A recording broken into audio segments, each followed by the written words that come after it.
მედიკამენტების ფასებს რაც შეეხება, მოიხსენებათ ფარმაცევტულ ბაზარზე არის რამოდენიმე 1000 დასახელების მედიკამენტი და ჩვენ ვსწავლობთ ფასების დინამიკას თუნდაც იმიტომ რომ განსაზღვროთ ის რისკები, ეს არ ნიშნავს კერძო ბიზნესის კონტროლს, ეს ნიშნავს რომ საქმის კურსში ყოფნას ამ მიმართულებაზე და შესაბამისი აუცილებლობის შემთხვევაში შესაბამისი რეაგირების გაკეთებას, რაც შეეხება საკუთრივ ფასების დინამიკას.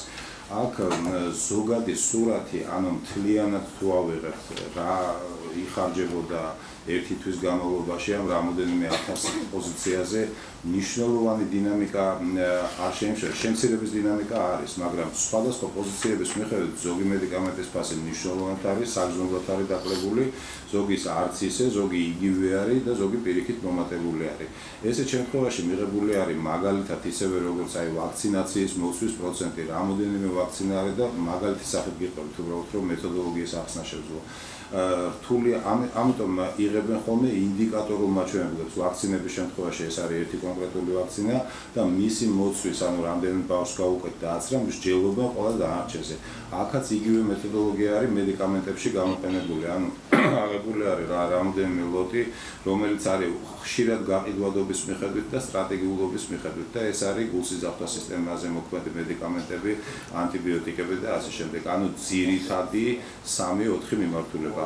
ამ შემთხვევაში ფასების კლება შესამჩნევი არის, მაგრამ ისევ და ისევ დინამიკა გამოკვეთილი ზუსტი არ არის, აი მეთოდოლოგიური დინამიკა, რადგან შეფასების პერიოდი მოკლე იყო. სადღაც ბოლო თვე ნახევარია ესე. ანუ შემცირების დინამიკა არის ფასების მერყეობაზე, ანუ ბაზრის შესწავლის მეთოდოლოგიაზე მოგახსენეთ რა მხრივ ხორციელდება ეს ყველაფერი და იმ შედეგებზეც უკვე მოგახსენეთ. არ ვიცი თუ სრულად შევძელი პასუხის გაცემა. ახლა მეორე ფასების განფასების სამედიცინო სერვისების განფასების მეთოდოლოგია.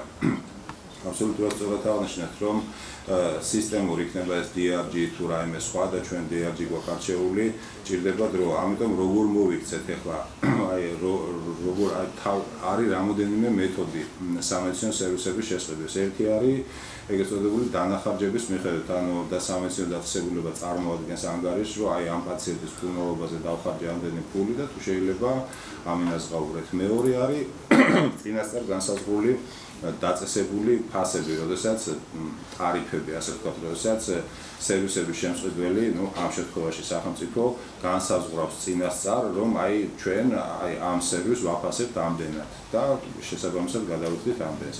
მეთოდები სხვა არის, მაგრამ მესამე მეთოდი, რომელსაც ახლა მოგახსენებთ, არის ის, რაც ჩვენ ავირჩიეთ და უკვე დაწყებული არის, ეგრეთ წოდებული ბაზრის შესწავლის მეთოდი. ანუ ეს უკვე დაწყებული არის, პირველი შეხვედრები უკვე იყო სამედიცინო დაწესებულებებთან. ჩვენ შევხვდით მსხვილი სამედიცინო დაწესებულებების წარმომადგენლებს და პროფესიულ ასოციაციებს, წარუდგინეთ მათ ადრე ჩემს მიერ ნახსენები ეგრეთ წოდებული პოზიტიური სია, ანუ იმ მდგომარეობების ჩამონათვალი, რომელიც დაფინანსდება ამ პირველი წალღის, ასე ვთქვათ, პროექტი და შევთავაზეთ მათ წარმოედგინათ თავისი ფასები და ღია დისკუსია გაგვემართა. ანუ ბაზრის შესწავლის მეთოდი არის, რომ სამედიცინო დაწესებულების მენეჯერი პირდაპირ კი არ ეძახის, რომ მაგალითად რაღაც გარკვეული სერვისში მე მჭირდება ამდენი, სხვა შეიძლება საერთოდ განსხვავებული ფასი მიცეს.